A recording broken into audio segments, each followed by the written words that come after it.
You're now watching Creators on the Come Up, hosted by yours truly, Eliseo Way. Yo, what's up, everybody? My name is Eliseo Way. Welcome to Content Ecosystem, Creators on the Come Up. Let me just look back real quick. Okay, we got levels going into Ecamm. Everything looks good. Everything sounds good. Yeah, all right, dope. So, hey, man, I always get a little bit nervous. We live, and you never want to be live and your mic is on mute. It happens all the time, man. But I'm super excited. Welcome to Content Ecosystem. This channel is all about content creation and monetization. And as of late, collaboration. I started a series called Creators on the Come Up January, and I have been blessed to really have some super dope content creators come on the stream and just share their expertise with us, really just give us loads of value and insight. And tonight is no different, man. I have Sagi of Tech Gear Talk, straight up fanboy moment right now, because he is absolutely hands down one of my favorite content creators on the YouTube platform. If you go to his channel and check it out, and you will absolutely see why. So I don't know why I'm doing all this pointing tonight, but it is what it is, man.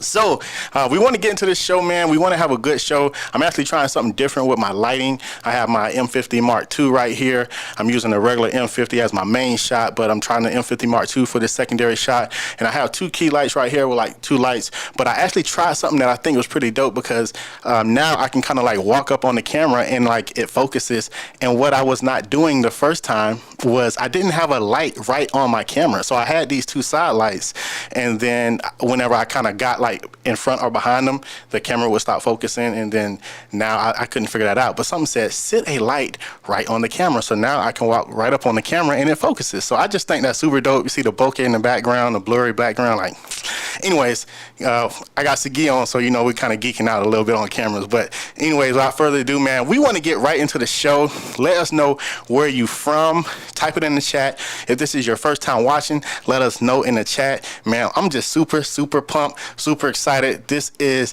Content Ecosystem. Welcome to Creators on the Come Up. Let's see if this triggers, man. Let's go. It's not triggering. All right, come on. Let's go. All right. Well, I got a trigger with my hand. Let's go. We live.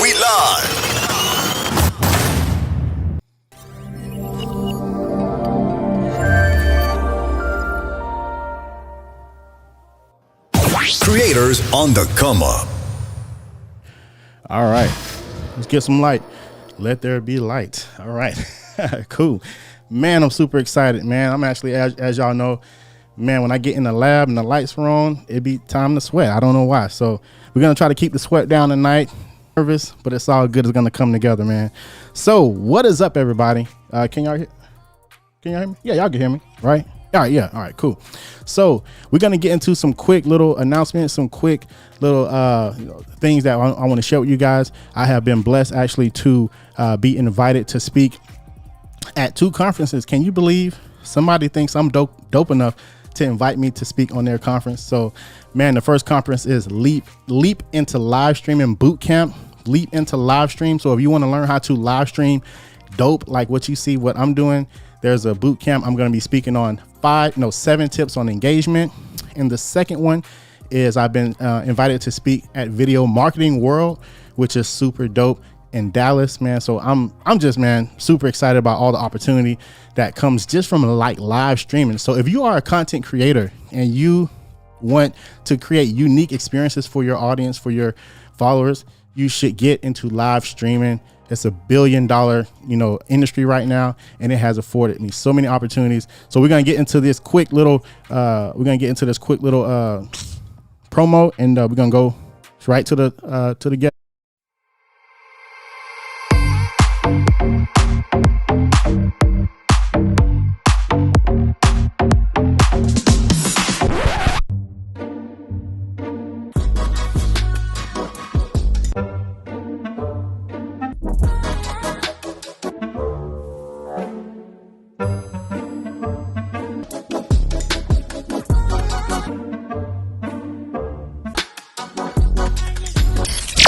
Are you ready to take your content to the next level? The live streaming market is booming, but with so many options out there, it's hard to know where to start. You've heard about doing live video and other video content on platforms like LinkedIn and Facebook, but you're not sure how to make the most of this or how this is going to help you with your business. You're not sure if creating a YouTube channel is going to help you get more customers or it's just a waste of your time. We will walk you through everything you need to succeed in live video with this 4-day immersive virtual bootcamp. We've got all bases covered, from choosing the right platform for your needs, planning an event, recording epic video content and editing it into something awesome, scheduling posts on social media, promoting your videos, and monetizing them effectively.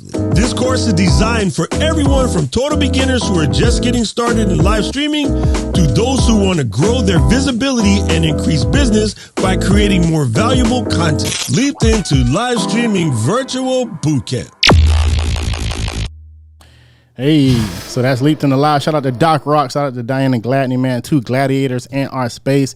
They're going to be speaking as well, their keynotes and whatnot. But, man, the lineup is crazy. Go to leapinthelive.com, man. The lineup is insane. Pat Flynn, I can go on and on, man, about the speakers that they're going to have on there. So the next quick announcement I want to get into, I'm just excited to get to our guest, but I got to let you know I've been invited to speak at Leap Video Marketing World. That's this flyer. Go to videomarketingworld.com, something like that. Or you can hit me up. I do have like a special promo code for you.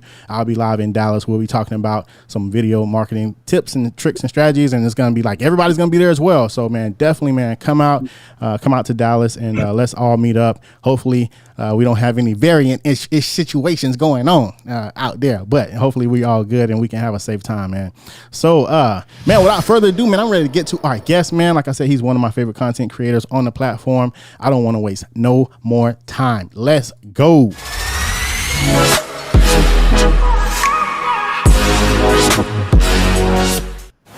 Sagi, what's up, my brother? Yeah, what's going on? I'm going to start pointing just like you. I'm going to get all hyped. I know, man. I know, brother.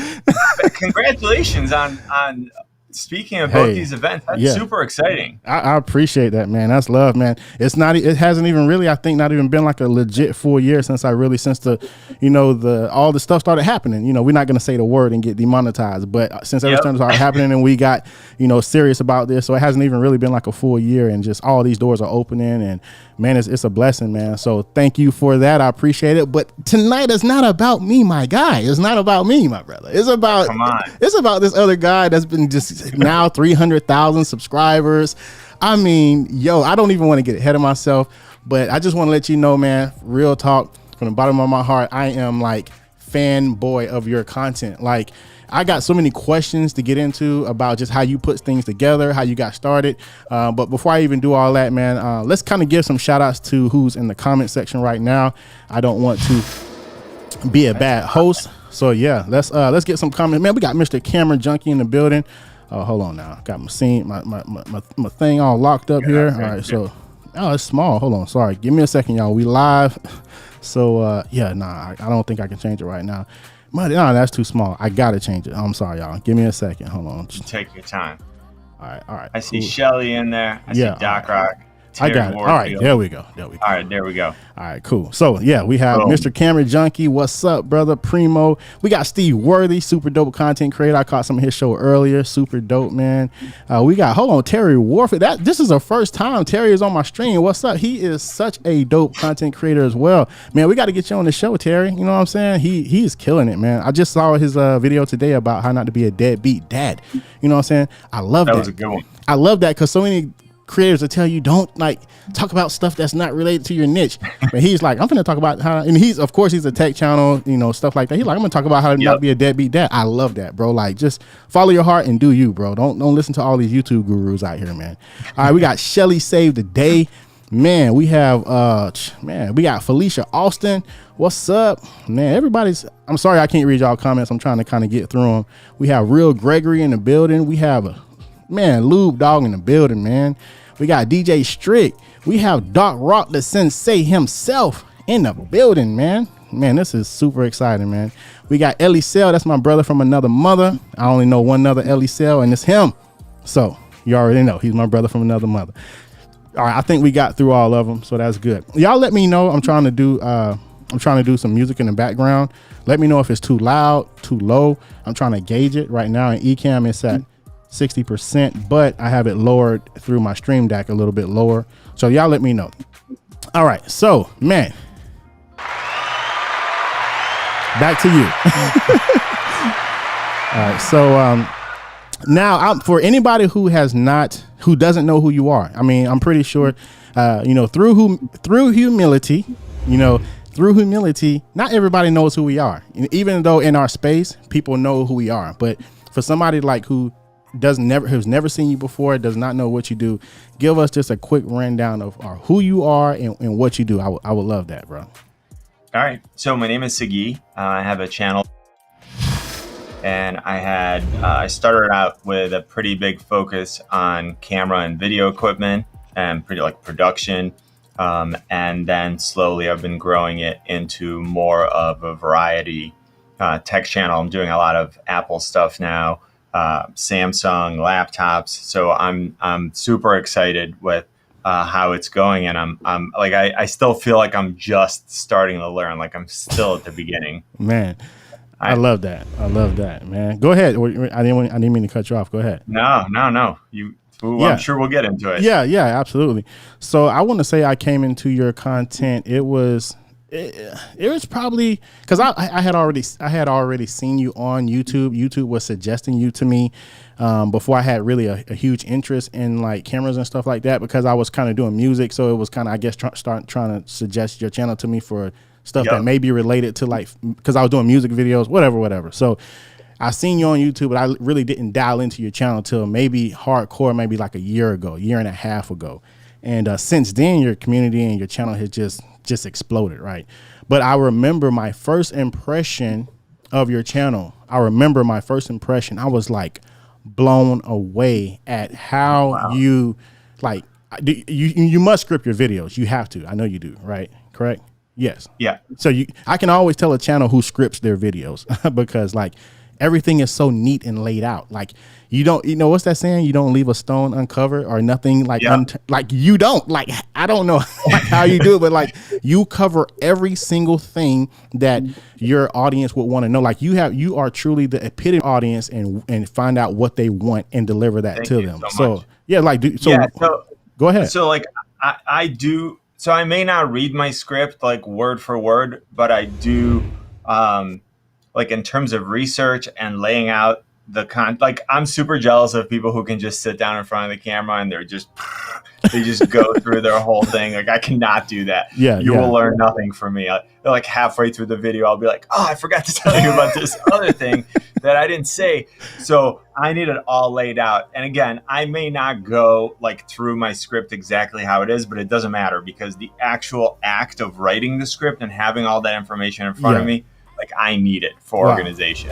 Absolutely. So, but what is your background though? Like, I mean, what is your? Do you have a teacher background? Do you have an education background? Like, what is your background as it relates to like? How does it tie into what you do now? Very little. He's like, there's little. So I studied developmental psychopathology in college. I thought I wanted to be a clinical psychologist. And through life, I decided that's not what was going to happen. And then I got into computer programming. Okay. And started writing this web-based property management system back in 2001. And it was a company that I ran for like 19 years. Wow. And I was always interested in like photography and video, like ever since I was young. So I was always taking pictures. Okay. And so that's how I sort of got into that space. And then when the 5D Mark II came out, and everyone was like, oh, like you could shoot video, like good video with this DSLR, I was hooked. Like as soon as I saw that camera, I was like, okay, all right, like this is going to turn into something. And then it just escalated from there. Wow. Okay. So you grew a passion for photography through that? Oh yeah. Wow. Yeah. And then like the way I actually got on YouTube is I had another friend who had a YouTube channel, and it was like, it's part of his business. The channel's name is Title Gardens, which people should check out, like in terms of quality of video and like he sells choral, so he's got a very challenging subject matter to capture.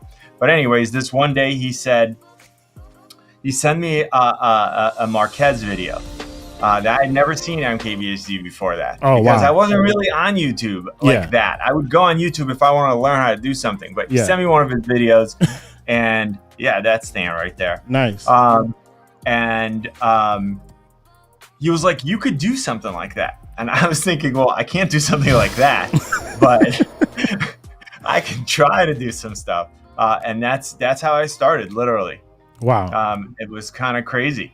And my third video, I think, that I did was a Netgear product for the Netgear Orbi. Netgear? Netgear, yep. I remember Netgear from when I was like in line. What is it? When I was downloading music from Lime. What was it? LimeWire? LimeWire? What was Netgear? Like, Netgear. I don't remember Netgear back then. Oh, like it was, it's like they make routers and stuff. Yeah. So I published this video. I got this product, and I published this like really long, comprehensive video about like how I set it up at home and the fact that it worked and it solved the Wi-Fi problem. Wow. And then, like 2 days later, somebody from the company wrote me in the comment section. Now, I didn't know anything about YouTube at the time, so when they were like, "Oh, can we jump on a call and talk?" I was like, "Oh, that's cool. Like they're doing such a good job monitoring social media and stuff." Wow. And I got on a call with them, and they were like, "Hey, do you want to come out to Vegas to CES? We want to talk to you." And I was like, "Yes, but you've seen my channel, right? It's got like 3 subscribers. It's like my mom and two of my friends." And anyways, that's how it started. Went out there, talked to them. It was too early for anything else, but that was sort of like my proof of concept in my head. Wow. And I went from there. By the way, you had me as soon as you were like, "Oh, I got my M50 Mark II here. I got my M50 over there." Yeah. I was like, "Done." Yo, and we're gonna talk about that because I can't wait to talk about that. But anyways, we're not gonna get ahead of ourselves. I love how Kombucha said, I'm swinging by. I bought my Canon M50 because of Sagi, not Diana. So you have to, we have a community thing through Ecamm and Doc Rock, who is our fearless leader in Let's Get Live, and we have this M50 Sony thing going on. It's nothing hostile, but you already know you're in the industry, Yeah. But I just love how objective you stay on that subject, and we're gonna get on that. I don't want to get ahead of myself, but we're gonna get on that. So what year was this though? Like the Netgear video, and was that the same channel as what you have now? Yeah. Okay. It was the same channel. That video is still on there. Wow. It did well. Like that video did well, but like I had no baseline, so I did not know what video doing well meant. Yeah. Like I was just putting out content and testing different kinds of stuff and pretty much using every video as a pilot. And then I just started seeing like what the audience is. And if you like sort my videos by time, like I'm going by date. Yeah, oldest. Yeah, you'll see that my first was like coral. Those corals with my fish tank. That's how I met Fan at Tidal Gardens. I've never done this on your channel. Why? I don't know, but so I mean, those are all like really short videos that I just used YouTube as like a repository to share them on forum. Wow. Look. So this. It's that third tech video or fourth on the left side, like under the red fish. I think that's what it is. Okay, right here, Netgear. Wow. Yeah, 100,000 views. Yeah, pretty much. So. And that was sort of crazy, but it showed me like the incredible access that we have on YouTube. That like you can put a video out, and endless people can see it. I mean, and that's just amazing from a distribution standpoint. Absolutely. And I think we all kind of, not all, but a lot of us had that epiphany. Like, hold on, I could put this video, and it has access to the world and has endless reach. I think that's amazing. That's the light bulb. I mean, let's really think about that. That's not really a long time. And are you full-time YouTube now, or content creator? Are you full-time with this? Yeah, I still have one other company that I started a web design, marketing, and SEO firm 9 years ago also. I still do some of that, but for the most part, I'm like I really only work with my existing clients. Wow. So it's all YouTube now. That's what's up, man. Well, congrats on that, because for Thank what you've accomplished in 4 years. I mean, think about it. MK, what's his name? MKBHD, right? He's been on here for over 10 years, right? So, I mean, of course, he has a trillion subscribers, but he's amazing. Like he's still one of my favorite creators. It's like, have you ever like worked with him before on anything? No way. Why you laugh? Why you laugh, bro? Pretty sure if I DM'd him, it would be like, oh man, yeah. But no, I mean, like I remember there were a few creators when I started. Like he was one of them. I watched like Roberto Blake pretty early on, and I like picked up on different stuff from different creators. Casey, I remember watching Casey's video in the beginning and being like, how many cameras does he have? Because he would go and like shoot each scene like so, and like once I realized how he was doing it, and I was like, that is so much work, and to the storytelling, it was all so creative that I try to like pick things from different creators and then incorporate them into something that eventually, I guess, becomes your style. Wow, that's and I got my 9 p.m. coffee right here. Wow, yeah. You know, I just long ago get myself back on here, so hopefully we can get him on the show. But man, I'm still floored at how much you've accomplished in 4 years, man. This is super dope, man. So let me ask you, because if those were your kind of like creators that you were looking up to, I really like how you've carved out your own style. In my opinion, because I watch some of their stuff, you have your completely different style. For you, how did you come into that style? Like, was it just, I heard something you said last night on the live stream that I thought was genius, and you were saying that the only thing I want when I talk to new YouTubers or whatever, when I'm consulting, whatever you're doing, it's like the only thing I tell them, forget all the analytics, forget all this other stuff. You were saying the only thing I want you to focus on is number of videos published. Right? That's exactly Can you go into that? I love that. Yeah. So okay. So those are like two questions. So let me sort of answer the first one about the style. Yeah. Let's be clear, I make long videos. My videos are long. And the reason of why they're long, and it started with the cameras and it's kind of transitioning even now, is I overthink every purchase. I always have my whole life. So I would do so much research. And so I crafted my videos where I'm like, okay, if this was a video that I watched, it would tell me everything I would want to know, and then I could make a buying decision. And that's like an interesting line to sort of figure out, because my videos are probably too long for some people, but for other people, you know, they're perfect. Getting exactly what they want. Exactly. So that's sort of like that was my thought process. Like when I'm researching a product, I want like, here's everything I would take into account. Yeah. And this will come full circle with what you said next. Yeah. Well, actually, that's why I said it, because I'm pretty sure maybe that's how you got to that point, just putting out videos and like finding out what works, what don't, I guess. Well, that, and then getting feedback from the audience. Because let's say I look at a camera and I'm like, here's what I think you need to know when you're buying a camera. But then I get a comment over and over again from viewers who are saying, well, what about this? What about this? What about this? Now, maybe I didn't think it was important, but now that I'm getting feedback from my audience, I'm like, that's a really good question. Like, I should answer that in the next video. Yeah. So now my next camera review, I'm going to incorporate that. Now, you can't do that with everything, but the more content you put out, the more reps you get. And reps you can see, right? Like, you're like, okay, if I keep getting this question every time, yeah, that's something that people want to know. And so now full circle to why I said you need to just put out videos and again, Roberto Blake, one of the things that I loved about Roberto Blake was just his pace. Like the sheer volume of content that you put out. You can't, like, there are these things that you can't learn how to get better in front of the camera without being in front of the camera. Like some people are just naturally better at it. Fine.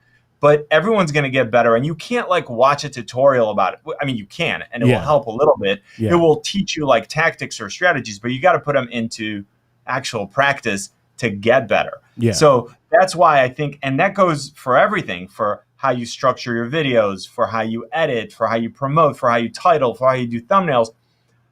Like, there's no point in watching 50 videos on how to create YouTube thumbnails. Wow. Watch a few and then start making YouTube thumbnails and see which ones are effective. Wow. So That's crazy. That's why I think just put out videos. Like, don't overthink them. And the best thing when you're starting out, the stakes are so low. Like, nobody's watching.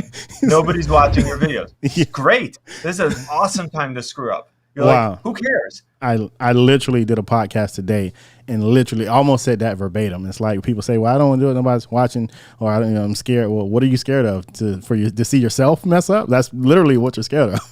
Nope. Like, and you hear a lot of people saying like, oh, it's not good enough. Like, I want it to be better. Like, and we need to recognize, like, just as creators, that we don't actually decide what's good. wow. Like, I can put out a video and say, this is a great video. But Wow. if the audience thinks it sucks, then Wow. it's not a great video. Yeah. Or I can put out a video where I'm like, this is not great. I don't know why people would watch it. But it hits for the audience for some reason. So the market decides whether the content is what they want. Ego about it doesn't really come into play. It's more like to ourselves. Yeah. So, man, just what I think is publish it. another phenomenal thing about you is, and I don't know how you do it, you reply to every comment. Do you have a team or is it just you? No. That is crazy, all right. bro. I know you have calluses on your fingertips because, like, you be on it, bro. Like, that is very admirable. Would you say that plays into your community? How it's grown?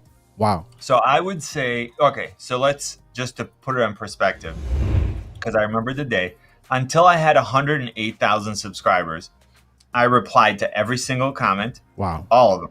Wow. Everyone, and not just replied to it, but threaded it. Like, my response was the last response on every single comment. Wow.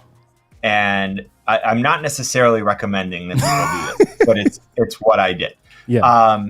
And the reason why, I mean, it got to the point where I was spending like 3 or 4 hours a day replying to comments. Wow. That's why I'm saying I don't recommend that people do it, but it did That's crazy. really get me connected with the audience. And like, it allowed me, I was doing it because I'm like, okay, I can help this person in like 30 seconds, or they're going to have to spend like a week doing research. Like, Love I'm going to that. help them. I love that. I love that.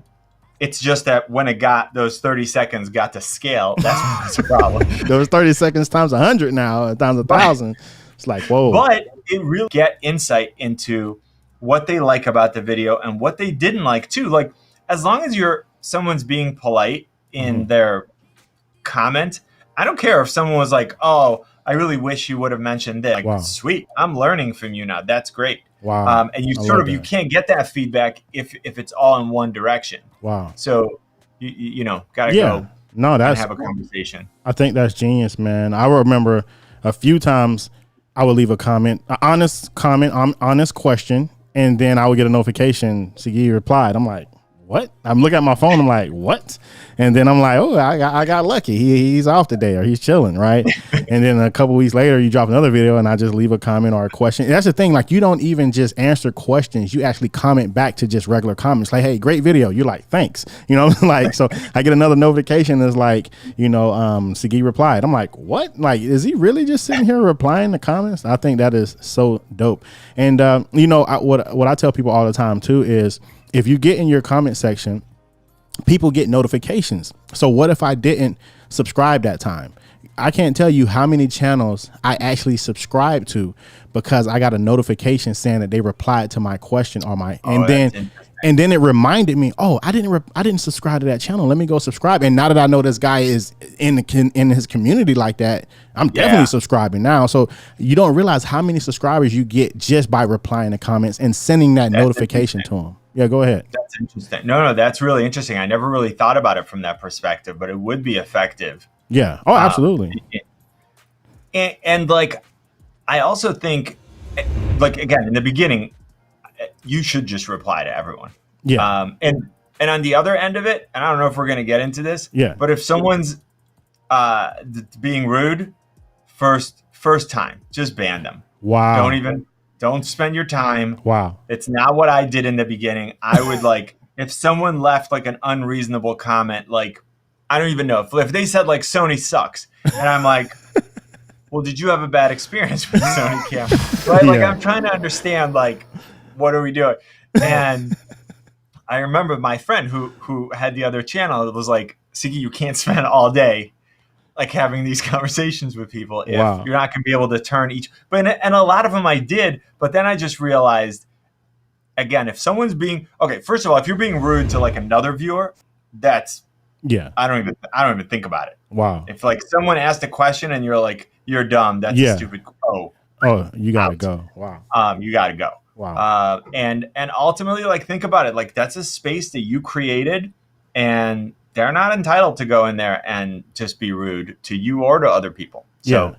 Man, I you got can, no problem. you with can, that. you can tell that you had a nice upbringing. You know, like who cares about? I mean, I care, but who actually cares about that? You know what I'm saying? Like, just think about that for a second. As a content creator, you go into your comment section and see somebody getting bashed from other people. 90% of content creators don't care. Like, hey, he's getting bashed. They might even, you know what I'm saying? But you're like, I'm gonna ban that person who's bashing that person in my comment section. You know what I'm saying? No So doubt. that's like that. Like, you can't teach that. You know what I'm saying? Like, if you don't mind me asking, like where are you from? Are you from? Because you have an ethnical name like me, Eliseo. Like what is your like? Yeah. So Sagi means exalted in Hebrew. Oh, It could mean cat, and nobody would know. So that doesn't. Sagi means so you have a lot yeah, to it live up doesn't to. Your matter. name, you have a lot of name to live up to, my guy. But before, hold on. But you said something that like. Yeah, I was talking about how you care about. Forgot something about like someone. So the other thing was, I just wanted to make sure I finished this. The other thing was, because I read every comment, when it got to a point where I can't read every comment, if you're just going to be rude and disruptive, that means that I wasted time reading your comment, and it could have been time I spent reading somebody else's comment who needed help, and I could help them. Wow. So it was like, it didn't serve my community.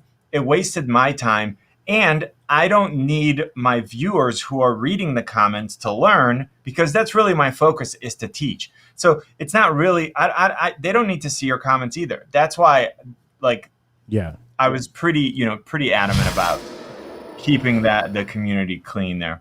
That's dope. Yeah, what I've done, and even I know people say don't do this, but I do it because I don't care. I just I filter all the bad words out, so I don't even see them. So the MFers and the you mother this and that, YouTube catches it, and I never even see it on my channel, which is beautiful. Yep. So when I got time, once or twice a year, and I go in my banned comment section that YouTube caught, literally it's like, oh, that was, and people are arguing, and I'm like, oh, I'm glad I never saw this. This probably would have ruined my day.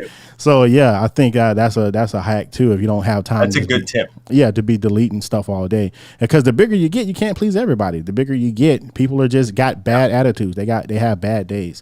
So man, and you got to recognize that it doesn't matter. It's not going to be about you. It doesn't matter how good your content is. You're going to have some people that go in there and they're just going to say what they want to say. It's like, that's cool. Bye. Yeah, man. So the time is flying, and there's some things I have to get into. So I said it earlier, but I think it's really dope how you stay objective when it comes to gear. Like other channels, you can just tell they're leading you down a path. You know what I'm saying? And you're like, you don't have that whole I'm leading you down this one size fits all path. You like literally stay kind of pretty objective as it comes to gear, and particularly Team Sony, Team Canon. Why is that important to you? Are you straight up like fanboys of both brands, or you just say, no, I'm gonna stay objective for my channel because that's gonna help me grow? Like, what is that behind you that keeps you objective in that field? All right. So that's a really good question. For me, I guess it's just mindset. Like, first of all, I love gear. Okay. Yeah. Number two, we live in an age where all the new gear is good. It's all good. Okay. Like, let's just be clear. Okay. The gear is good. Okay. And when I look at a piece of tech, so like when I buy a camera, like if I'm buying $1,000 camera right now, Okay. it's not trash. Okay. Like there's no chance that it's that bad. Now, might it have some things that I want to change? Yes. Are there things about some other cameras that I might like better? Yeah. Yes. but I always look at the product as like a function of value. Like, what does it do well? What would I like for it to do better? Maybe what are some things that it can't do? Yeah. I don't see, like, for me, and look, maybe I would get more views if I was more polarized about it, but ultimately, I look at it as like, if it's not the right tool for you, then don't buy it. Then go buy something else. Like, I like the M50. I like the M50 Mark II. Do I think it's a perfect camera? Not at all. It doesn't have unlimited recording. It doesn't have slow motion. It has cropped 4K. Fine. Once you know the limitations, now for the price, is that a good camera for you? That's the choice. And so that's how I look at every piece of tech. Gotcha. Cool. So now, are you fanboys of both brands, or what brand are you leaning toward most? I gotta ask. I have. So I shoot my videos with 4 cameras, and 3 of them are Canon, and 1 of them is Sony. What do you have? I know you have an SL3, a Canon Mark 1, Mark 2, and then you have a 6400, 66. No, all right. So those are. I don't actually review any of the cameras I use on my channel. I have a C200 right here as my main camera. I've got a C100 over there, and I have an A7S III as my overhead camera, and don't make fun of me. Hold on. You have an A7S III? Don't. That's baller levels right there. That's baller levels, my guy. You know what I use as an overhead? I use a Canon RX Vixia 800 joint. It's like $100. Yeah, and you know what? For that purpose, it looks exactly the same. So the only reason I have to be my overhead camera. That's dope. I was not using it as much, and I'm like, well, I have it. I might as well use it. So might as well put it to use. Yeah, absolutely. All right, cool. Well, then I like that answer, but I still have to ask you, if you had to give a choice, what side do you lean toward, Sony or Canon? Lean toward practical use, everyday use that you find yourself picking up more and more.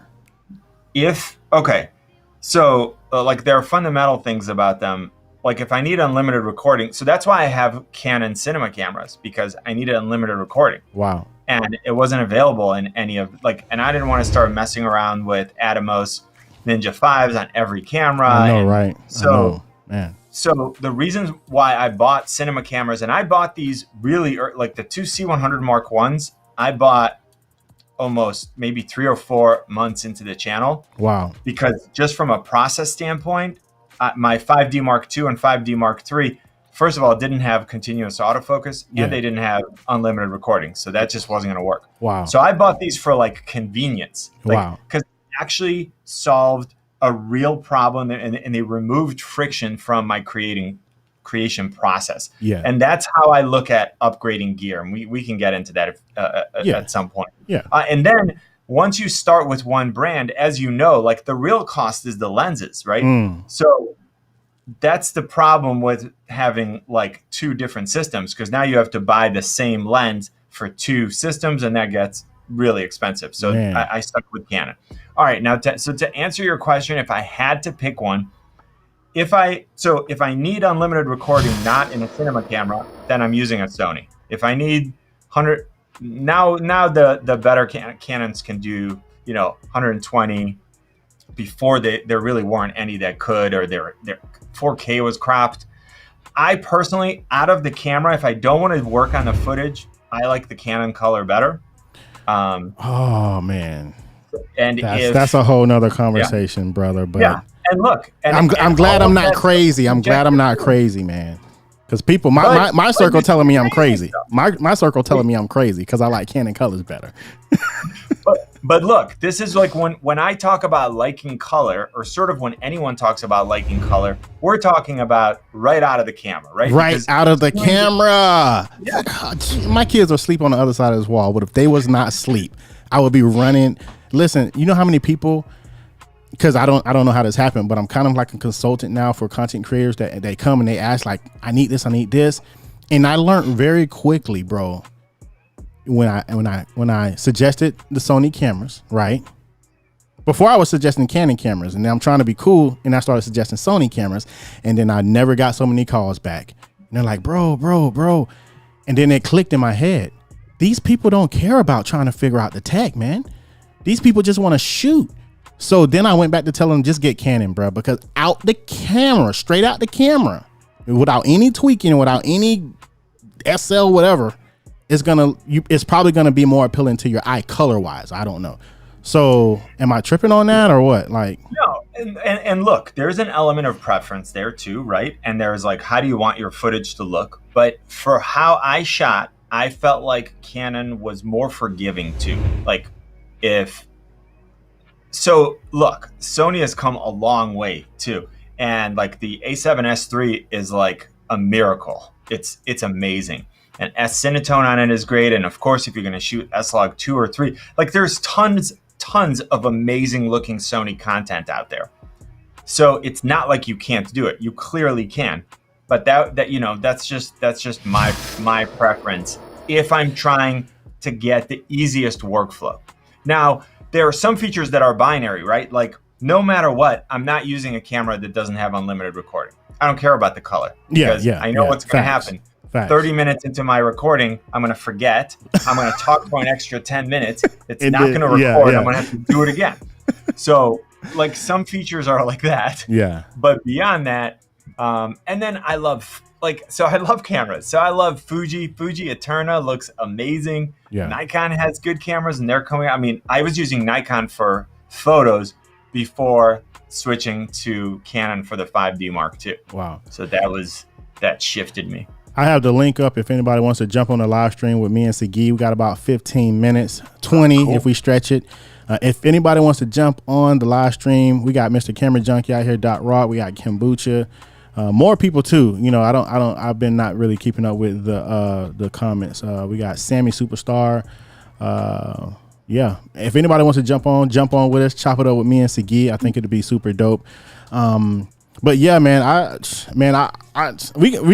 just have so many ways I can go with this conversation. But I remember, you know, when I really, not only had I been following you and whatnot, but I think you came in a clubhouse room I was in. You were in there with Photo Joe and a few people, and then I think I was already moderating, and then you came in, and then they pulled you up to be a moderator, and then I just got to basically tell you and Photo Joe, you know, thanks for everything. I'm big on like give people their flowers, you know, like not while they're here, you know what I'm saying?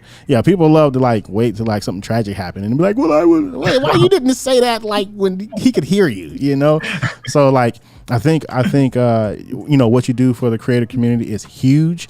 I do want to also get into some tips, or what have you done strategically or specifically that you can tell us about that you've done to really make a living out of YouTube? Like none of the fluff stuff, like I did this, I did that, you know, I did this is what turned revenue for me and my family. Like help us out with that. All right. So it's funny because it's like saying none of the fluff stuff, but it's kind of the fluff stuff. Like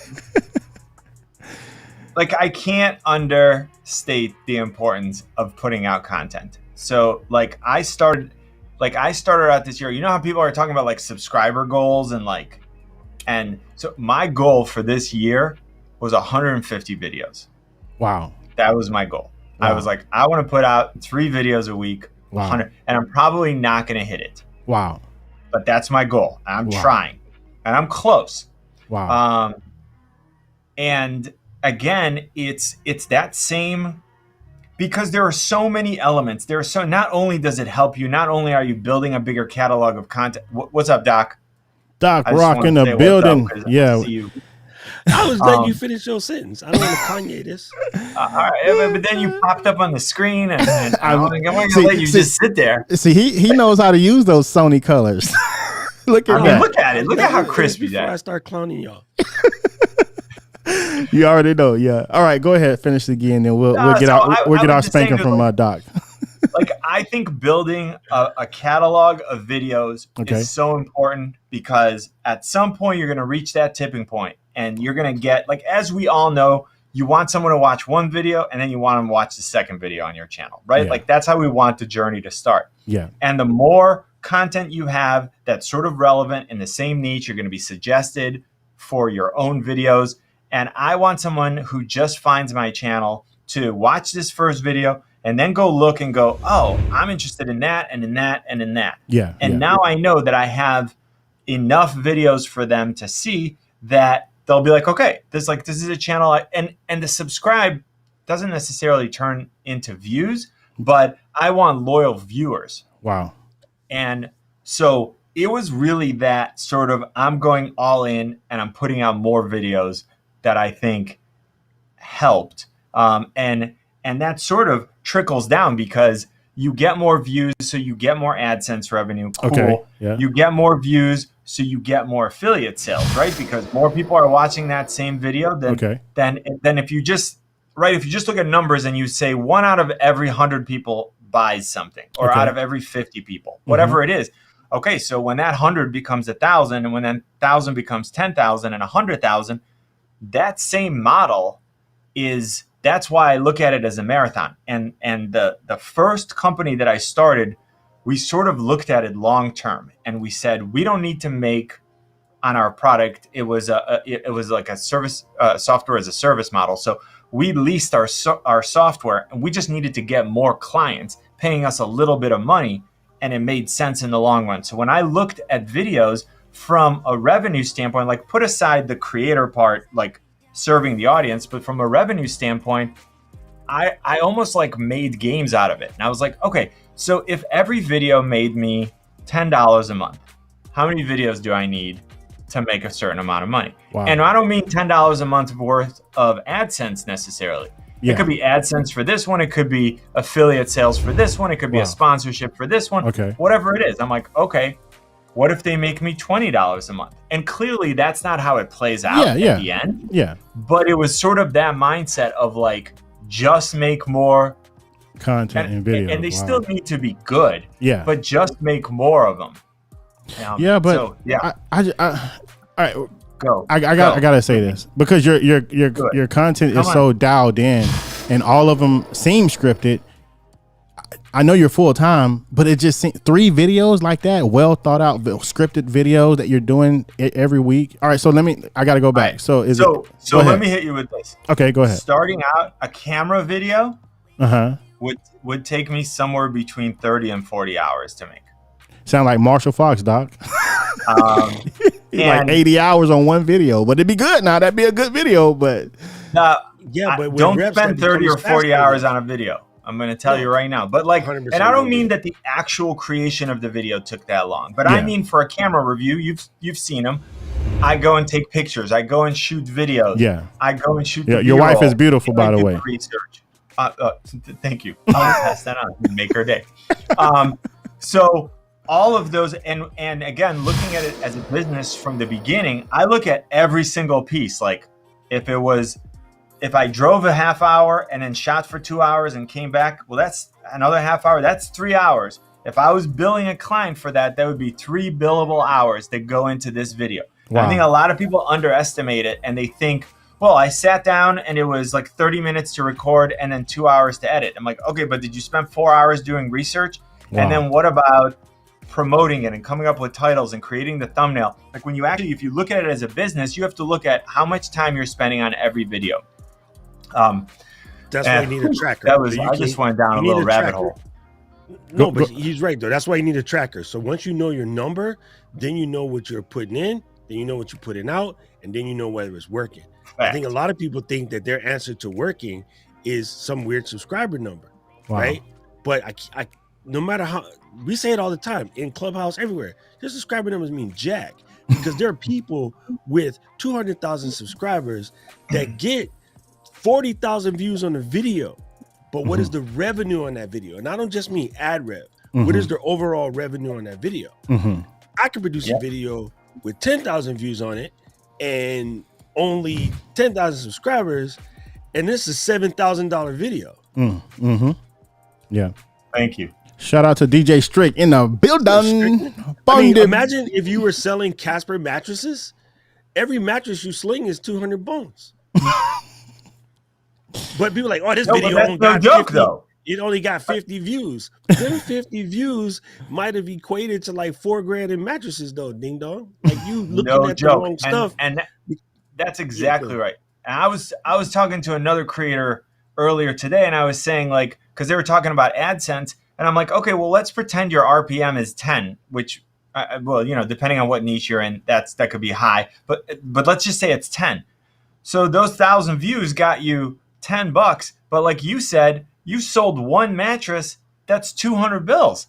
So, like, not bills, but $200. But still, that's, if you're looking at it, then the views don't necessarily matter. And at the end of the day, are you running this as a business, or are you trying to get a big subscriber count? Like, what matters to you at the end of the day? So let me ask you this: affiliate revenue, of course, brand deals, sponsorships, of course. I'm pretty sure. But you know what's dope about your channel? It doesn't come off very like sponsorship brandy. Like, it doesn't seem like every video you're like, and today's sponsor is like, I don't know. Like, I do that very rarely. Okay, gotcha. I almost never do sponsorships. And gotcha. I'm gonna start now. Like, so first of all, again, I looked at it long game. Okay. So I'm like, do I want small short-term money? And by doing that, and there's nothing wrong with it, because if you need it and you get it. Okay. But am I gonna take my audience and run them through a 90-second ad that's gonna pay me $100? Like, no. Their attention is way more valuable to me. Wow. Okay, I'm not wasting their time. Wow. So when I started out, even when my numbers were small, I was like, okay, forget the production, the fact that I need to produce an ad. And again, we could do a whole podcast or session on just that. But forget all of that money. That money needs to be enough for me to risk my audience's attention. Wow. So that the viewer goes, nah, I'm done. Wow. Because, they might skip the ad, or they might just leave. There are tons of videos over there on the side they can go to. Wow. So I was super careful, and I'm still careful, because I was like, you know what? I'm just waiting. I'm just going to wait for it to grow, and it'll work on the other end. So that's why there aren't a ton of them. And also it goes to, from the other sense, from like an affiliate standpoint, because I'm not like, I don't really get brand loyalty. So like you said, like, that's why I'm not like, oh, just go buy Canon. So I'm not trying to sell you a camera that I'm reviewing. I'm trying to tell you about it. And if it's a good fit for you, great, you should buy it. If it's not a good fit for you, you should go buy something else. Let me tell you, Doc Rock and DJ Strick both have excellent shows. I think y'all should connect, and I would love to see you probably get more into that type of stuff on, one of their shows or both of their shows, because I know you have. I can see you're holding back. I just bugged a Sagi inside Instagram DMs. We just talk smack in Instagram DMs. All right, perfect. Every time I ever harass him. So it's funny that I think even in the idea of like sponsorships and like brand deals and whatever, people, I don't think they really understand that what you might put out for like a quick video or a quick take can do more damage to your channel, but not even just your channel, your reputation. You could completely trash a channel and grow a brand new channel from scratch. No problem. If your reputation is intact. If your reputation is foul, you can't grow another channel. You're going to have a hard time. You know what I'm saying? And then the other thing is, when my bad. When you watch YouTube, right? What do you do with the sponsor reads or whatever? Click. You know what I'm saying? So from the creators that I like, right? If I happen to be not logged in and the commercial comes up, I just let it run, right? Because I know the game, right? If the commercial comes up and it's something that I actually need, and I was going to wait till later, I'll click it so I can cookie it. So I'll come back and get it later. So for instance, today I went and bought, new teleprompter because Keith finally get on my damn nerves. And teleprompter gang? And the monitor. So if I was watching the channel and then because of cookies, that popped up, right? Say I'm watching Sagi's channel and I was not logged in and it came up, I would actually click that so that it would cookie that. So that way I'll be that person following you around. Right. Now, I'm in premium. I don't know how you guys trying to grow a channel and you don't have premium. I don't get, because why? Half of you guys say you don't have no time. Well, pay for the premium 86 those commercials, you have enough time to answer comments. Wow. Okay. That just solves that problem because the commercials on YouTube is obnoxious. It was like the best thing I've done. I actually, I'm going to make fun of myself. I only got it like earlier this year. Me too. I did when they gave us like 3 months free. It was like 3 months free, so I got it. You clowned India, didn't you, Eliseo? The day we was clowning India, we like, yo, we all gonna chip in and just buy you premium because it's irritated. And I just didn't even think commercials was coming up. No. I don't know why I didn't think about it. I would just watch it, and then I'm like, yeah, if it's creators that I like, I'm supporting them with ads. So cool. But then the thing that finally, like, because I listen to a lot of it on my iPhone, and you can't, like, anyways, you can't close the app and have it still playing. Unless you have premium, then it will play in the background. Yeah. So that was enough. That was enough. I switched to premium Doc is right. way back ago because of what you just said. So a while back, I was in a position where you couldn't get your Audible books added to the iPhone because of Amazon and Apple were fighting. I was an Apple employee at the time, so I wasn't about to play that fight. I'm keeping the check. So YouTube came out with premium, and I got premium for the simple reason that people bootleg audiobooks 2 seconds after they come out. I'm going to buy the book anyway, but I got to wait till I get to my desktop. If I'm out and I'm not getting home for hours, but I want to start listening to the book, I would play the book on Red at the time. It wasn't called premium yet.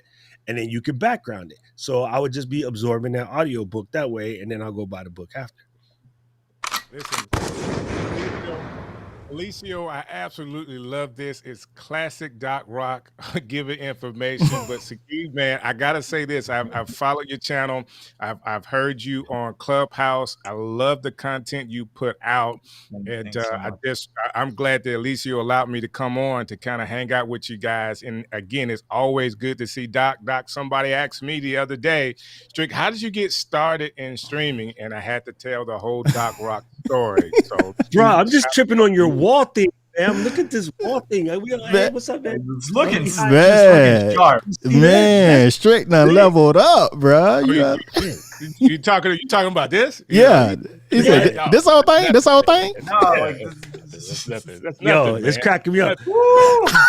Hey, I just wanted to say I know Sagi knows, but if you guys don't know what this is, don't ever mention to me about color, okay? Because I'm going to clown you. If you don't know what 7.5 IRE is, I'm going to clown you. If you can't read a vector scope, I'm going to clown you because that means you've been listening to your color science from somebody else, not that you actually know what the hell it means. So, hey. And then to defend my Sony team, not because of fanboy, because first of all, I hate when people say fanboy. People say, "Oh, you're a fanboy." Yes. You know why? Same with the Raiders, same with Manchester United, same with the Celtics, same with the Red Sox. What's wrong with being a fan, Jack Weevil? Anyway, stay in your lane. Dynamic range. I get 2 extra stops of dynamic range, so I can fix any color. I can't fix bad dynamic range. So let me ask you this, Doc. I'm reloaded. No, I'm just playing. So what do you tell the guy who don't care about that? They just want to pick it out the box and start shooting. Let's go. They won't last long in the business because some things you do have to care about. You cannot be a NASCAR driver just because you can shift 1 through 5. You'll die. Everything that counts does require a certain amount of knowledge. So I love when streamers come in like, I don't want to know all of the tech stuff. Then cool, you won't last in this business because you have to know the tech stuff. Imagine your pilot. I don't want to know how to land.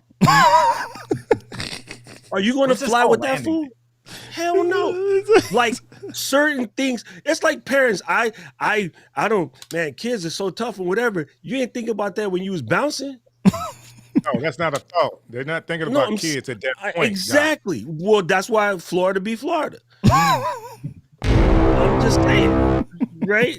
I mean, some things you have got to. You may not like wanting to know. Okay, I love cooking. I can cook my face off. Yeah. You know what I absolutely hate? Doing dishes. Imagine if I only cooked without ever doing the dishes. I'm not that trifling. My house clean. So as much as I hate doing dishes, I got to do the dishes, but it's the only way I can enjoy cooking is I got to wash the dishes. All right, I'm going to push back on that just a little. Hey, well, hold on real quick. Shout out to Heather Ramirez in the building. What's up, HR? Tom Buck's better half in the building. If you're around, Heather, feel free to jump on. Quarters, man. You got to check it out. Go ahead, Sagi. No, this is a good conversation though. But so the question is for me, like not everyone, because look, we're all over here like nerds about camera and stuff. So even when we look at it, we got to see that there's a continuum there of like, and we're probably somewhere over here. So the question is, if creating content, if this becomes prohibitive for someone, where they're like, okay, but this takes me so much more time, or whatever it is, and that stops them from creating content, we could sit here and say, well, it shouldn't. Like, just learn how to do it and then do it right. Well, you hire but a I person. think what's that? You hire. What you can't do, you hire. I agree at a certain point, right? Yeah. But like someone starting out is not okay. So here's sort of what I'm getting at. Like at the beginning, I don't want to hear any excuses. That's the thing. Just make content. If this camera makes your life easier, just use that. That I agree with. And in that case, at that particular point in time, you shouldn't even be thinking about color yet. So I think what it comes into, and again, this is all camera people arguments, but I do find a lot of the people in the beginning are hearing camera people arguments on the internet because that's what YouTube is for. And going back to something you said eons ago, Tom and I talk about this all the time.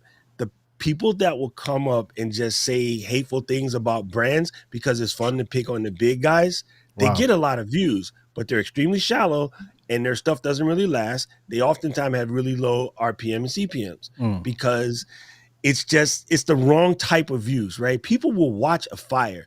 No one goes home after watching the fire like, oh my God, I got to see a fire, right? Wow. And you go home and you go, damn, man, I hope that family's okay. You know, what about all the stuff that they lost? You start double checking your fire protection and your policies and stuff. It's a sad feeling, right? So although the human nature will make us stare at a fire, we ain't really about looking at fires like that. So those channels are short-lived. Half of them don't last very long. Most of those guys are the guys that complain about burnout that all happen.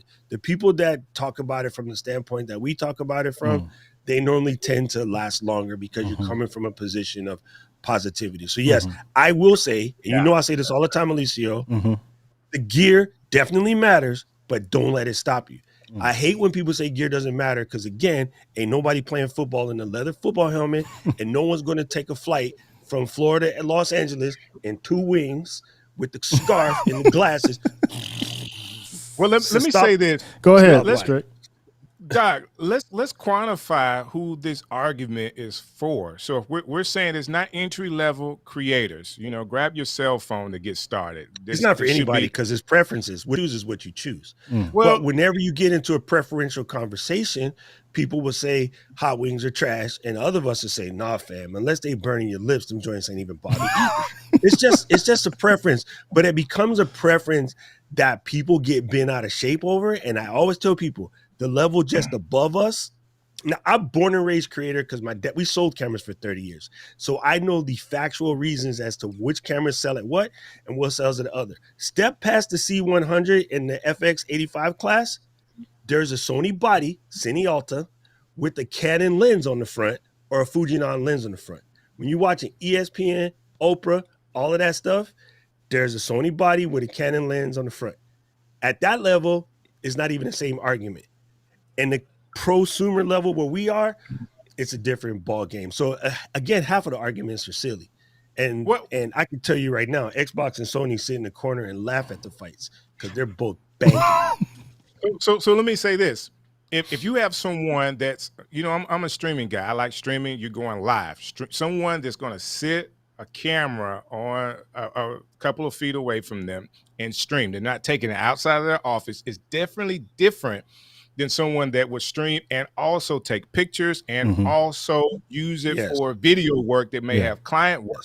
You know, so when I say let's quantify, we're talking about a couple of different things. I know you say a lot of times that a lot of your equipment, you know, forget the price, like your clients will pay for that. Well, we got to quantify like who's getting clients. Like a streamer may not be at the point that they're actually getting clients or using. Oh, you have stop. You have a client from the day you start. And this goes to Sagi's point back later. Say you're not sponsored yet. This show is sponsored you by the content ecosystem. If you'd like to learn more about the content ecosystem, make sure you go to the link down below. your show is sponsored from the day you start. And if you don't, you already screwing up. So You don't need Adidas to sponsor your show. You're whatever the name of Strick's company is. it's Strict City. Yeah, you know what I'm saying? So this show is sponsored by Strict City, always, no matter what. Because then as it grows up, that starts to become a name recognition thing. Even if it's 3 or 4 other different shows, it's just you making more and more content. So that's the truth too. You're not even lying, right? So you need to sponsor yourself from the day you start. Everybody thinks that sponsorship and stuff is about something money changing hands. And so to the point of taking $100 from Squarespace to tell everybody to go build a website, which I've been on Squarespace since day one, but I probably wouldn't take their money to do on my channel. I have literally used Squarespace since the day they launched, nonstop, have never missed a payment. But I wouldn't put their ads on my channel. Why? Because I don't like their ads. I think they're stale and cheesy. So would I take a $200 check from Squarespace? No, I will give myself $200 worth of advertisement in my own show because that's more valuable to me. And same with you. Yeah, but to some extent, that means you have like a product or service that you're offering beyond your Just channel. my brand. No, just me. Just my brand. So I'm just advertise my brand. So Buy me a coffee. well, what do you mean? All right, then I need to understand that. So what do you mean you're paying yourself to? I mean, I get the concept, but to what extent? To what end? No. So not okay. There's not going to be, I guess, in that particular case, a physical exchange of cash. Obviously, if you will, yeah. Right. But what is the word I'm looking for? Like the clout factor, the dollar factor, and the clout, your reputation, your ethicals, Yeah, I got your you. ethics. That's worth more than anything. I understand. So I got you. I will know that if I say that, I will. And hey, guys, if you need personal consultation, please reach out to me. I can help you out, whatever. I can get that $200 back in a half an hour phone call. No doubt. So No doubt. why do I want to tell everybody, hey, get yourself a Squarespace site? No. Because the stuff that you do affiliate, you end up supporting because people say you got them started on it. People still blaming Diana for the M50, and we just found out today it was your fault. So let me say this. Let me say this. If the plan for a creator, just think about this. Does this make sense for a creator? Because I just thought from the equipment that we have, this stuff is high dollar. All right. If I'm buying a camera, $600 camera, in most cases, the resale value is pretty high. That you could actually use it, resell it on a marketplace somewhere, and actually upgrade. Does it not make sense for people to get somewhat entry-level cameras and then upgrade as they feel like they need and have the money to actually pay for it, instead of saying, "Hey, come on and get All right. come in and get a $2,000 camera." Okay. Let's look at this backwards. Doc, 1 second before we even get to the camera. Can we all agree that when someone looks at their budget, the camera needs to be last? Take care of your lighting, take care of your lens, take care of your audio, and you could give me any new body. If you give me a baller lens, you can give me any new body and it will look great. And I think people buy it the other way around. They spend like 95% of their time on the body. They're like, oh, I'll just use the lens that comes with it. They don't even think about audio and lighting. So, all right, go ahead, Doc. Go. I've always said it's light game. It's mic game, light game, camera game. That's always been my order. Always been my order. I would say straight out the back. If you can't afford a mic, send email to tom@himynameistom.com and like, player, I know you got 30. Let me get one. I got too many mics, man. Shout out to Tom Buck in the comments right now. He said, I see them. That's why I said that. He said, I'm late, but this is an awesome conversation. Also, thanks to Guy for the egg and cheese biscuit idea a while back. I'm not sure what that means, but maybe you know. I like tweeted this. But anyways, food. God, I'm hungry. But like people are always like, so here's the thing. Here's how this plays out in real life. I get all these comments about like this camera has a better low light performance. I'm like, okay, what are you gonna do with it? I'm gonna sit in a studio. I'm gonna talking head. Well, what do you care about low light performance? Like, get good light, and your light isn't changing, and you're good. Like, yes, there are lots of advantages for having a camera with better high ISO performance, but that's not one of the applications that's really gonna matter if you have a good lens and you have lighting. So that's where like the education and like Doc, you said something real important. People jump into conversations on YouTube between like filmmakers that are YouTubers. And they're like, oh, so they're talking about this. Like, yeah, but that doesn't matter to what you're doing. Like that level of stuff, like that it's not that it's not important. It is important for what they're doing. But unless you plan on doing what they're doing, it doesn't mean you need the same tools. Wow. But So my question to is, your don't points- we have in the camera world what we're doing? Yeah. The equipment that we have, there is a resale value that's pretty high on most of this stuff. Yes and no. See, it depends. If you buy super low, your resale value is also super low. So you won't necessarily recoup that. And you know, if you ever really listen to the stuff Diana and I say, if you're just going to stick it on a pair of sticks and never move it, M50 is dope. Right? If you're going to stick it on a pair of sticks and never move it, but you coming from, I'm the entrepreneur, I'm the one-man band, I need to be able to do this live streaming stuff, but I'm also going to shoot some content that I use to excel my business, then you need to start at like a minimum 6400 level, ZV-18 level, something like that, where you can actually produce bankable content with that guy. And maybe you're just a coach, maybe you're just an author or something 6400. that still will allow you to shoot bankable content that you can recoup all of that money from when you are not live streaming or YouTubing. But if you're going to sit on a pair of sticks and do Zoom meetings all day and it's never going to leave that pair of sticks, pretty much kind of sort of almost any camera that can get good glass is fine.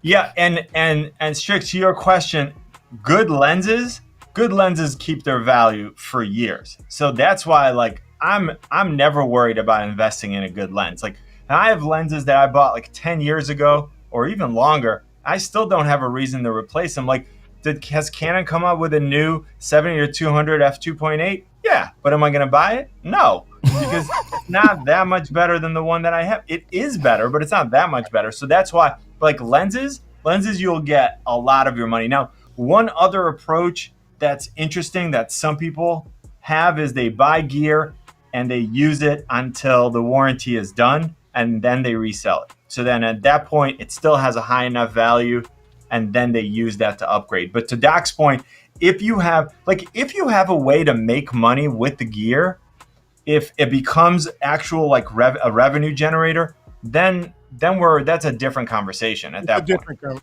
And I agree with that. I really do agree with that. I just was thinking to help people in this conversation that's in it. Like there are people watching this that really would need some help of coming up with, do I just go get the big camera or, what do I do? And my concept is, I like to upgrade. I just think upgrading, like you use it to a certain point and then you get to the next level or whatever you can afford higher than what you have based on your use case. And then for someone like you, go ahead, Doc. Also, the funniest thing about this question is half of the people that say that actually can afford it. They just haven't adjusted their value proposition yet for what they're going to do. The majority of the people that have that level of fight and pushback are completely people that can afford it. I will still mention this every time because it's the funniest thing to me.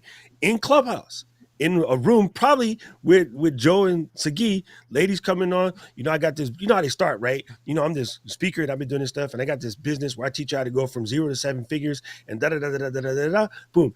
I need to get me a new camera and I'm just thinking, should I get this or should I get this? We're like, oh, you should just jump straight to the, from what you said, get a 6400 and the Sigma lens. You're looking at 800 plus 400, $1,200, boom, game recognized, game over. $1,200? I don't want to spend $1,200 on the camera. I'm thinking like Logitech Brio. And I'm thinking, no cap.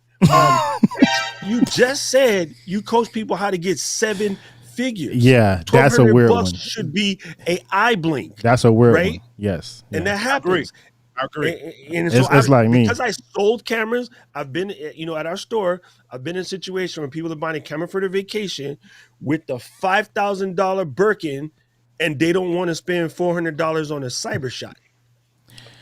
Man, there's a disconnect there between like value and it's perceived value. So, but by the way, Strick, for like someone like that, that's where I would focus on upgrade path. Like if they are someone who wants to upgrade, then getting I'd get a low end Sony body, but I'd start investing in maybe full frame lenses so that at some point I can just upgrade the body and reuse the lenses. Again, if that's a situation where I would tell someone, man, like the M50, if you're buying EFM lenses, you're going nowhere beyond the M6 Mark II right here. And that's okay for someone who doesn't need to go past the M6 Mark II. But for someone who's looking, like one of Canon's problems, in my opinion, is there's no way to adapt RF lenses to an EFM body, which means you can't even, if you had the money, buy their best lenses to use with that body. And so there is no way to like prepare. Whereas Sony with the one mount, they nailed that. Got you. Well, I got to say this. That's what I use to shut down arguments, Sagi, by the way. Whenever they get the Canon people just keep coming at me, I'll just bust out my picture of one mount and then be like, what? You're like, if you don't get it, you don't get it. So I need people doing the upgrade game because who am I going to buy the cameras from? So everybody for real. Listen, go ahead and sell your camera because I might be purchasing one. My biggest thing at the end of it, bump all features, bump all your favorite creators' favorite stories and whatnot. The number one thing for me is going to be flow, right? How much time can I save with the piece of equipment that I use that matches my value position for what I'm going to come out of, right?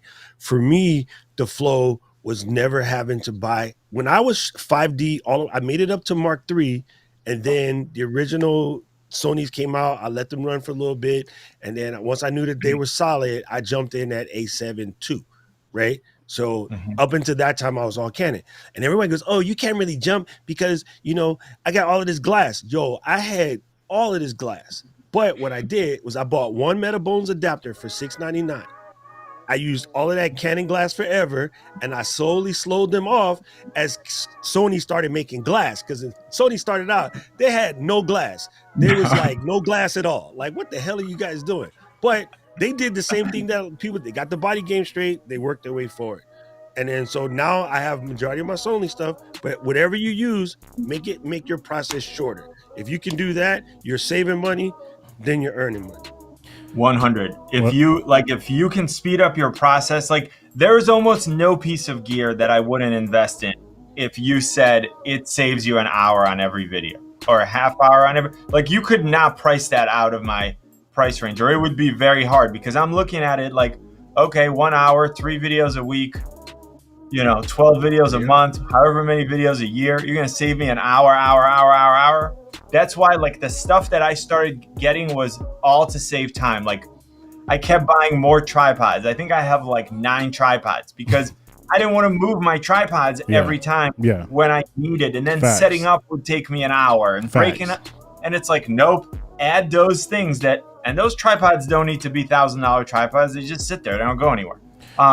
So definitely invest in time saving. I want to do this real quick because I want to be super respectful of your time. We're kind of almost a half an hour over. What I want to ask is for Doc Rock and DJ Strick to both ask you a question apiece, something fire round question from their vantage point, something that they feel like they can learn from you. I'm pretty sure the audience will learn something as well. And if anybody has a question in the audience for Sagi, man, he just hit 300,000 subscribers, man. I think there's some immense value, and on the stream right now. So if you have a question, Doc or Strick, feel free to ask him a question. If you have a question in the chat, put Q in front of it and ask it. And we'll just do a fire round real quick for the next 7 minutes till 10:30. You go first. I got my question, so go ahead. I always have questions, Doc, so I appreciate you letting me go. You guys started off saying that, hey, people should know this information. And I'm one of those kind of folks with camera and tech. I don't know it, and I don't have to know it if I got people like Doc and Sagi. Like, if I watch your videos, I watch all the videos. I don't have to know anything, because if I miss But now you know it.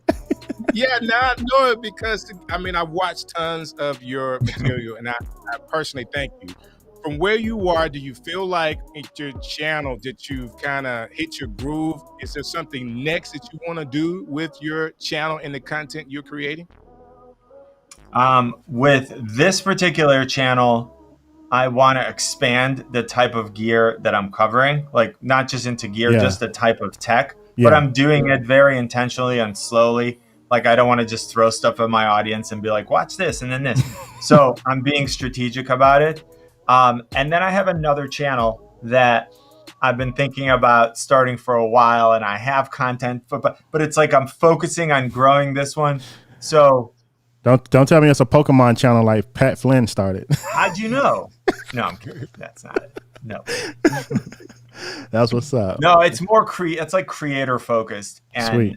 and sort of documenting and sharing experience and Sweet. Oh, a lot of what we're talking about right now, which I love to talk about, but I can't post that content on my channel because nobody cares. Not that nobody cares, but that audience doesn't care. Well, since you're doing creator focused contests, you're welcome to come on the show. I sent you the DM before. I say anytime you're ready, holler at your boy. Yeah. So my question is, what is the one question that you wish people would ask you, but they never ask you? Oh. I'm a professional interviewer. Oh, I got to get that Jeopardy music now, Doc. You just gave me an idea. Man. Wow, like you stumped me with that because people ask me tons of questions. You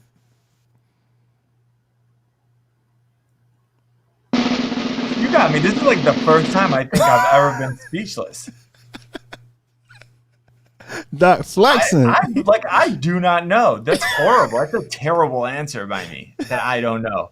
That's awful. Wow, this stream just stream is over. Show is over. Saw, like the numbers disappear. Can I help you? Can I help you out? Yeah, help me, please. Can anybody please throw me a lifeline? Can I phone a friend? Help me, please. Help me. So we just went around talking about the Sony, talking about Canon. Is there other cameras that we really should be talking about that, should be in the conversation? I mean, I love Fuji. Fuji still has limitations that I think as a creator, as a video creator, there are some things they need to do. But like, I mean, I said it earlier, you get a Fuji and you throw like the Eterna film simulation on it, that footage is baller out of the camera. Like it is as good as I ever needed. I've used it for a few of my videos for my B-roll, and it's amazing. I don't touch it at all. I mean, it looks super cinematic. Eterna they have their film simulations down. Again, if you gave me like an XT4 and it had unlimited recording, done.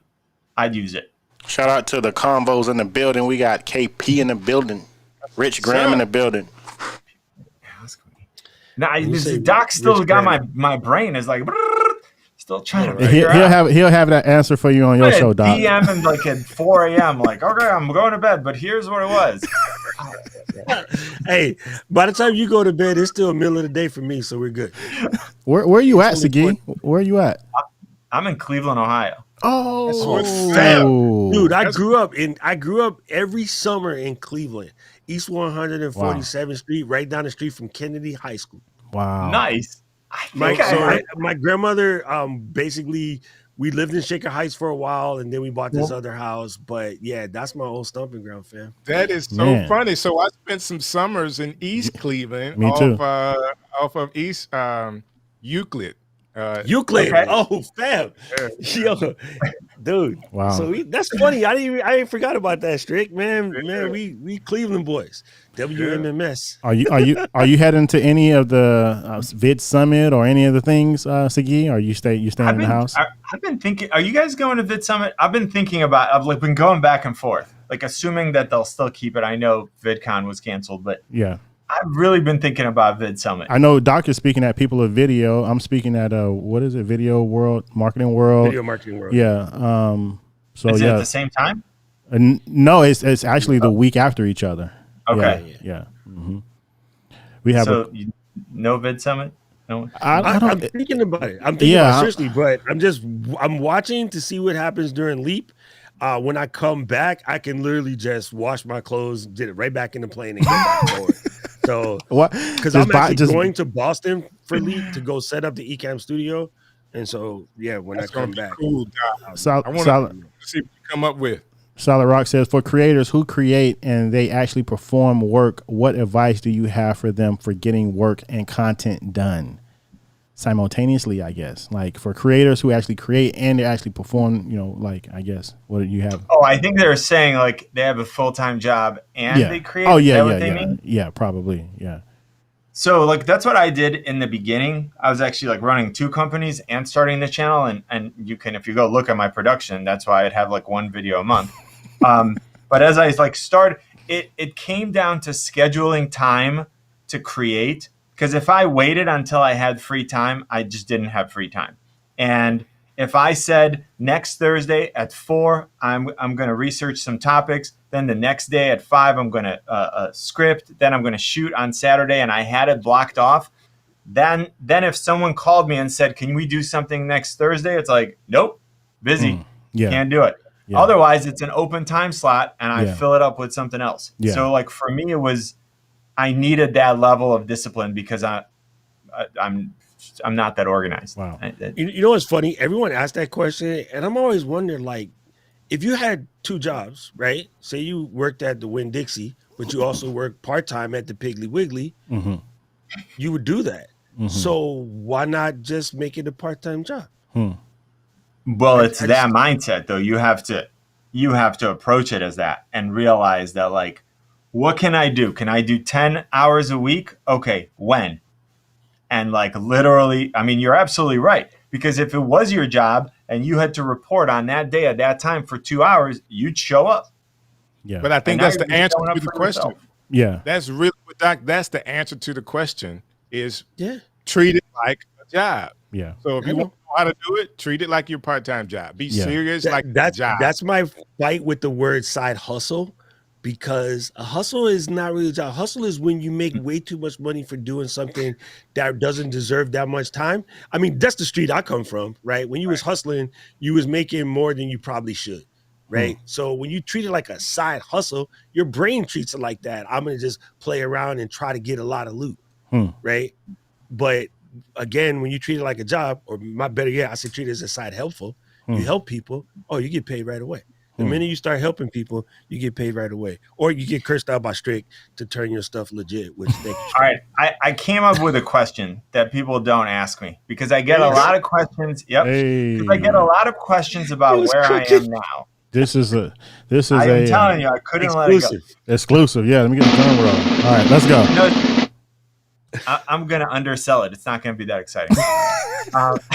No, but here's what people don't ask me enough. They don't ask me enough about what it was like when I started. Like they'll ask me about how I produce content now, and that's fine, and I have no problems with sharing it. And I think to a certain extent they're missing out on what I had to do to get. Like, that's not how I started though. So like I tell people, if you go to my channel, skip those fish videos, and you go to the first video that's my like a 6 monitor setup, which is my main workstation, you can't make a video that bad right now. You can't take your phone. If I said you only have to, you could only use the front facing camera on your phone. You can't make a video as bad as I made. And that's where I think people need to be like, I'm not just telling you to go through the steps, like go through the steps, because that. Yeah, let me see. Oh boy, please don't. Oh, you're gonna play it. No, I'm not gonna play nothing. You can play it. I mean, let me get the fellas on the screen here. No. I actually just redid that video. But anyways, I think that it's more helpful. Like, I think people are so intimidated because they go and they watch creators. Like, if you watch MKBHD right now and you're like, this is what it's gonna take to start, you're not starting, because there's no way to do that right off the bat. Wow. Look at these videos, bro. Look at these thumbnails, bro. Oh boy. It's beautiful. Look at that art. The white line around. Come on, that's a classic YouTube white line. Yep. And by the way, I had a couple of like creator advice videos back in the day that nobody watched. It's okay. Like, why would you start a YouTube channel, I think, is one of them. Wow. Yeah, I have no time. And it was And it was real funny to like go back and watch it and see how like what I believed back then like actually played out. Like those principles of the things that I believed actually worked. Wow. And you know what's real funny is back then I would get stuff like people are like, well, you don't know what you're talking about. Like, because you don't have any subscribers. And I was like, that's cool. And then at the other end is people are like, you don't know what you're talking about because you have more subscribers than like you're not a small channel anymore. Wow. And to some extent, like you can't have it both ways. It's like, those are just cries for help, bro. Those are cries for help from people who want to be where they at and not there, or like, well, this gear sucks. No, you wasn't going to buy it anyway. Even if I gave you the money, you wasn't going to buy it. You can't afford it, so it's easier for you to say it sucks. Move on. You just show him the evolution. Man, this is thumbnail. this is amazing, bro. Like just the evolution. Your versus videos do really well, bro. Your versus videos. I heard Sean Cannell say that if you don't have any subscribers, he was like, do versus videos right now. That'll get you the most like attention right now. And that was the kind of stuff I saw in my comments. People are like, well, this video is about this camera. I was thinking about buying this camera. I'm like, okay, let me cover that for you. Wow. That's lit. That's cool. So, man, I'm not going to hold you hostage, my guy. I appreciate you, man. I appreciate, thank you so much for having me on. For coming on. Yeah, I appreciate Doc Rock in the building for coming on, man. Hold on, man. I got to get my sound effects, man. DJ Strick for coming on. We like what you got there? What is this? Just a prop. I just wanted to show you guys the brand new M1. That's not even the one he uses. It's just a prop that he has an extra one for thumbnails. That's crazy, man. Well, hey, I gotta have you on the stream show as well. I'll be reaching out to you. I'd love to have you on the stream. I'll reply to both of you guys. Yeah, for sure. Send me your shipping address. We send all the shirts out. Preston So send all the shirts. Creators on the come up shirts. So yeah, send me your shipping address. I'll get you one. And I appreciate you again. Big fan, big supporter of your channel. I'm sure these fellas are too. And yeah, everybody follow everybody. Go subscribe to Sagi's channel, Dot Rock's, DJ Strick's channel. Yeah, all that. So yeah, but yeah, I appreciate you. Any closing remarks, Sagi? Anything you want to leave us with? Stop waiting. Just start it already. Just go. Man, love that. Love that. Hey, simply put, man. It's so simple, but it doesn't matter. Otherwise, we'll be here tomorrow having the same conversation. Just start. Wow. Guys, I'm going to pop up in the Ecamm community right after a nature break. So anybody want to join, I'll be just chopping shop. Sounds good. All right, Doc. All right, Strick. All right, Sagi. I love y'all. Thanks for watching. We'll see y'all next time. Peace. Thanks for watching. Tune in next week. Same time, same place. God bless. Be safe.